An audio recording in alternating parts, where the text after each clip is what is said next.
Welcome back to the channel, guys. Today's video is going to be a really simple build of a medicine cabinet. I've not seen one of these around in a few years, but I had a customer who wanted a few of them, so I figured what the heck. So I'll start off, I use my CNC machine like always. I put adjustable shelves down on the inside of the medicine cabinet here, so the back has the pocket holes already in there, and then I just use a little bit of glue, use the pocket holes to attach the back through each side. So I just put, like I said, a little bit of line of glue, 3 pocket holes per side for the back. All this is, I use 3/4 birch plywood.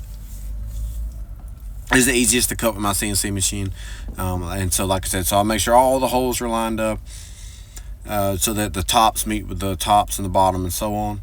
And while I have a second, please like and subscribe to the channel. Really trying to grow the channel. Is hit I say tremendous growth in the last 3 to 4 months. Just trying to pump out a video a week of just random projects that I'm building in my shop. So stay tuned for a lot more.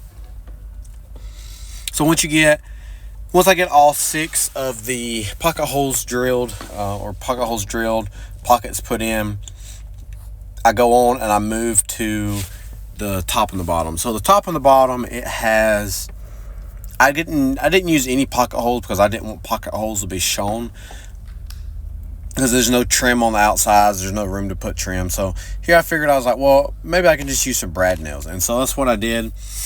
I just shot 2 brad nails through each side, make sure that I had my gun adjusted enough to where they would, I could put it in with some wood filler and get those to where they're, almost to not visible.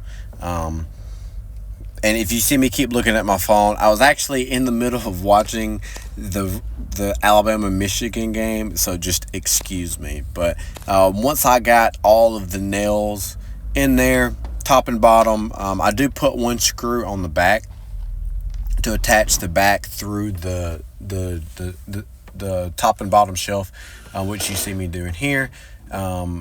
I go back and I make sure I clean up all a little bit of excess glue that might come out. I do not want to stain the insides of these. I just stain the outside and the face when I get to that point. But once I put like I think it was an 1.25" screw, might have been a 2-inch screw in the back. The length really doesn't matter. But I come back with the wood putty, the wood filler, and I fill all. There's just gonna be 4 bottom, 4 on the top, and so on. Get all those filled in, let that settle and dry. It's really cold this month here, so I let it dry a little bit longer than what I would if it was summertime. So I let it dry for, I don't know, a few hours or so, and then I come back, sand that off, sand the whole thing down to 320. That's the finishing sand. And then once I get the actual box done, I come back and I do the face. So here I just measured the width needed, cut an 1.5" piece of pine to the width of the medicine cabinet. So for example, if it was 28 inches, let's cut it to 28, and then subtract 3 inches for the pieces that will go on the sides that go up and down, and so on. And so like I said, I'd made 2 of these, so that's why you might see some extra pieces. But do the top and the bottoms.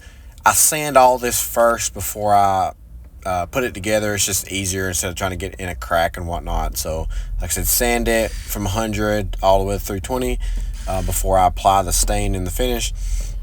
And then so I use pocket holes again. I use pocket holes and glue a lot. It's really worked for me in the last many years. So if it ain't broke, I'm not going to fix it. And so just like I said, use a clamp to get everything lined up nice and square. Show you the face. Really simple build here. I use glue to apply this. At first I was trying to avoid not using nails through the front of it, but with the stain I used, I ultimately used a classic gray stain. It has some brown in it, so when I put the wood filler in it, I just put the as least holes as I thought I needed through the front. Obviously went back, filled with the wood filler. The wood filler is, like I said, it was brown, so you really can't tell that there's a nail. So it all came out well. So like I said, I was was trying not to use nails here, but I ultimately did. You didn't have to. You could use some clamps and clamp that down. It was just really cold, and I didn't want the glue to mess up, and I had to ship these to a different state. So, I was making sure that they were really held together, and they didn't arrive with any kind of damages or anything pulled apart. So, once I got a few brad nails on each side, I think I put two on each side, and so on. Came back, stained everything this classic gray color you see. Then I used my Craig hinge hole bit and drilled out the hinge holes on the back. He wanted the customer wanted to put a big mirror on the front of it, so he didn't care what happened. He didn't really want a door. He just wanted something that he could ultimately glue a mirror to. So this is what I've done here. Just cut a really big piece of wood, to act as a door for him.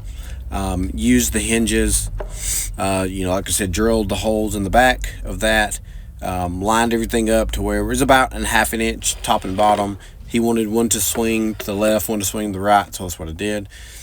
And so used the provided screws that those come with, let that flop down, and then so on. And so pretty much from here, all I did was I'd ordered some plastic metal adjustable cabinet shelf, I don't know what they're called, hinges or whatever. And so like I said, there's holes all up and down the inside so that he can put the shelves wherever he wants.